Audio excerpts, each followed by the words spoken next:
एक विवाह ऐसा भी।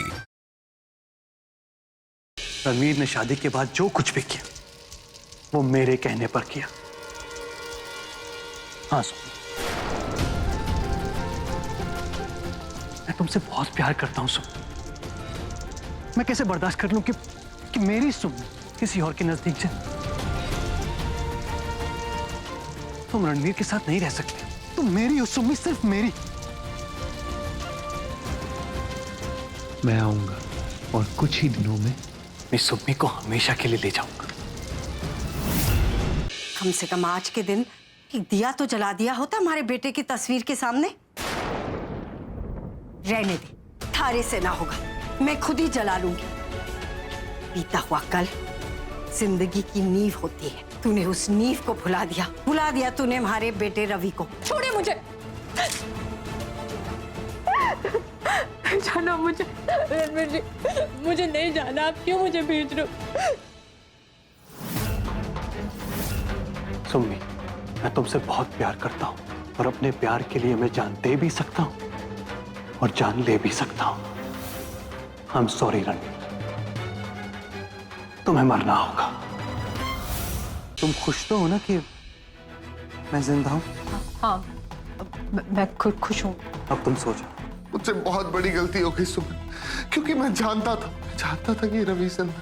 मैं जानता था सुमन कि तुम किसी और की अमानत हो। अपने आप से घिन आती है क्योंकि मैंने एक माँ को अपने बेटे से और एक बेटे को अपनी माँ से दूर रखा। मासा, रवि जी जिंदा है।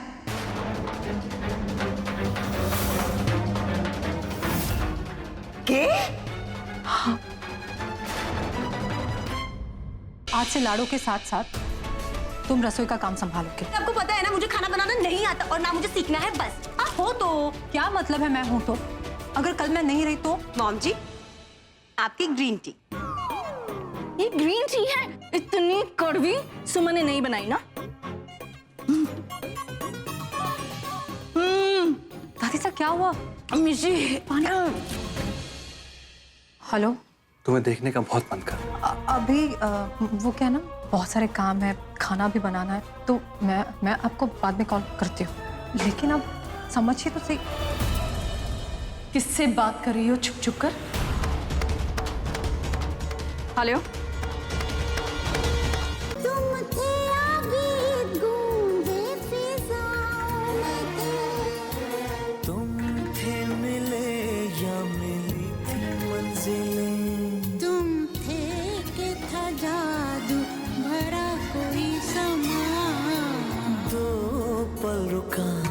ख्वाबों का कारवां और फिर चल दिए तुम कहाँ हम कहाँ।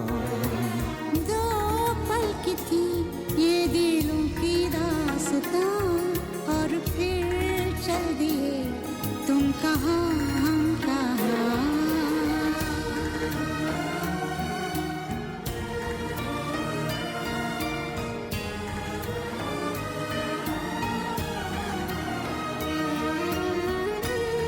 मुझे ही सब कुछ ठीक करना होगा और मेरे पास वक्त बहुत कम है।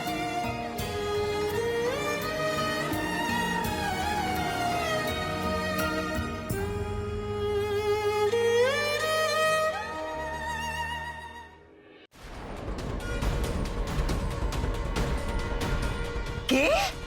हाँ। बस एक वादा करो, तुम किसी से कुछ नहीं खाओगी। मासा से किसी से भी नहीं। वो मेरे कहने का मतलब है कि वो मासा हमारे साथ ही है ना,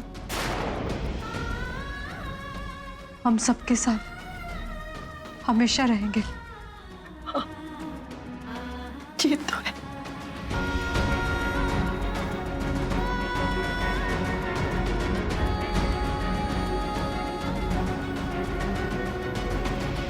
लाडो, मासा के बाद ये दवाई तुझे दादी सा को भी देनी है और फिर रात को भी उन दोनों को सेम दवा देनी है। हाँ, याद रहेगी ना बात? जी भाभी।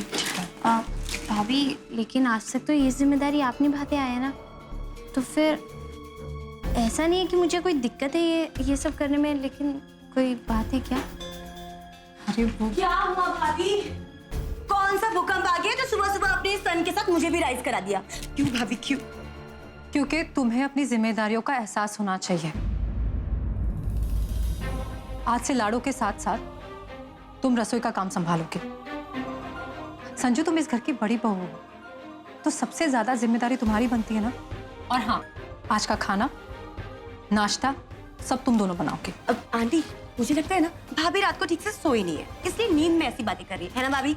क्योंकि आपको पता है ना मुझे खाना बनाना नहीं आता और ना मुझे सीखना है। बस आप हो तो क्या मतलब है मैं हूं तो? अगर कल मैं नहीं रही तो? Thank you. आज अपनी जान को मैं अपने हाथों से खिलाऊंगा।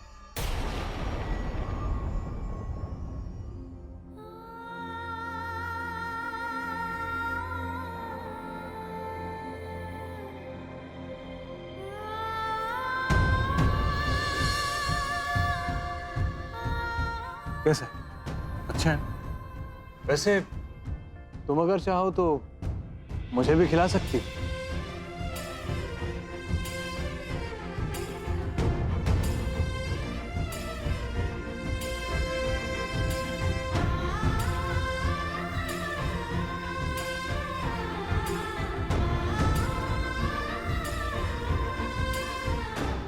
कितना प्यार करते हैं दोनों एक दूसरे से। मैं ही बेवजह आ गया इन दोनों के बीच।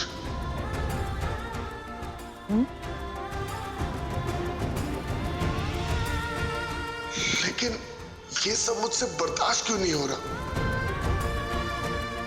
Yes sir. विस्की।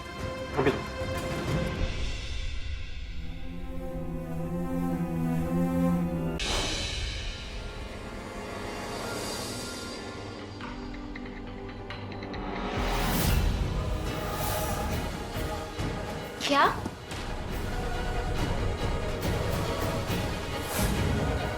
तुम्हारी माँ झूठ बोल रही है। झूठ माँ नहीं, झूठ आप बोल रही हैं छोटी माँ। मैं सब जानती हूँ। सिंधु, तू बाज ना भी। अब मैं थारी पोल सबके सामने खोल दूंगी।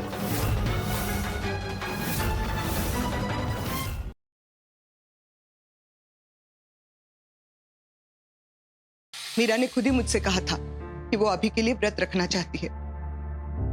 प्रोत्साहित किसने किया उसे व्रत रखने के लिए? तुमने? देखो, एकदम मूड ठीक हो जाएगा तुम्हारा। मोतीचूर के लड्डू एक खाओ, टेंशन गुल। हाँ मीरा जी खाइए ना। मीरा जी,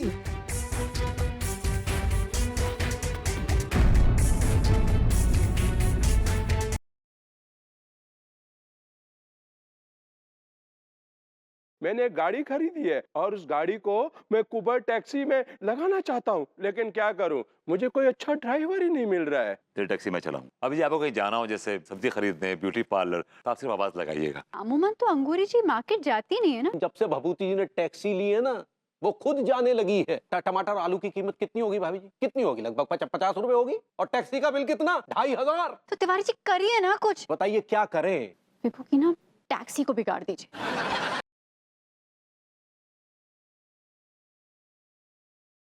मैंने देवर जी को यो चिट्ठी दे दी। ये लिखा है लक्की जी, आरएमएन कमेटी वालों ने यो कुश्ती को परमिशन दे दी से। वो भी उस तारीख को जिस तारीख को फैसला हुआ था। दंगल में तो जो होना है वही होगा। रहा चुनाव का मामला, मन्ने तो इस बात की घनी खुशी हो रही से कि बाबूजी चुनाव जीत जाएंगे। थारे को कैसे पता चला कि चाचा जी जीतेंगे? ताऊ जी की छवि कुछ गुस्से वाली होगी सर, वो जल्दी किसी को माफ नहीं करते। इसी वजह से तो मन ने माँ को भी मना कर दिया कि प्रज्ञा के पग फेरे की बात नहीं करे वो।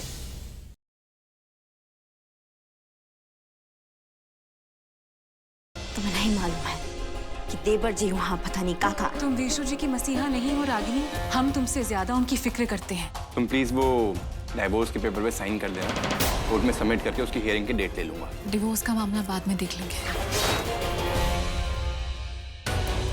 अरे कब सारा कपड़ा यही खोल देंगे का? बाथरूम किस चीज के लिए बना है? वहाँ जाके उतारिए अपना इज्जत। ये मेरा कमरा है, मैं जो यहाँ चाहे वो कर सकता हूँ। जो चाहे उतारना है उतारिए, हमसे कहा। देखो मैं अपनी शर्ट निकाल रहा हूँ, अगर तुम्हें प्रॉब्लम है तो अभी भी तुम्हारे पास टाइम है, तुम बाहर जा सकती हो। हम कहीं नहीं जाएंगे, हम यहीं बैठे रहेंगे।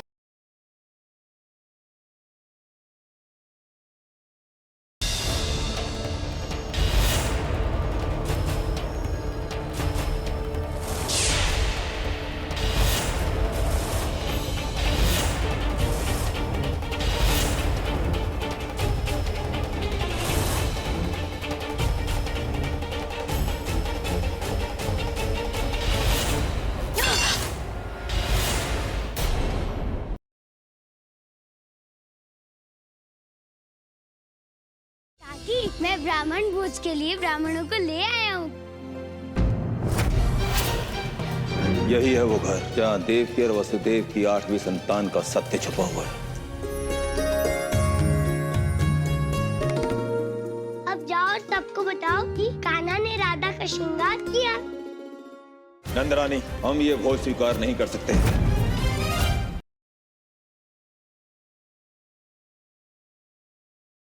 क्या करेगी अंबा जब पता चलेगा जगन को सच? जब तक सिम्मी की शादी नहीं हो जाती तुम इस घर से बाहर नहीं निकलोगे। वहीं दूसरी ओर चंदर के खिलाफ सबूत ढूंढने में क्या हो पाएगी प्रीत कामयाब? चंदर को कोई धमकी दे रहा होगा, लेकिन हम लोग पता कैसे करेंगे कि आदमी है कौन? एक तरीका है, अगर हमने चंदर को उलझा लिया और अगर उसका फोन हमारे हाथ लग गया तो उस आदमी का नंबर मिल सकता है। क्या अंबा और प्रीत चंदर को हराकर बचा पाएंगी सिमरन को? जानने के लिए देखिए वारिस।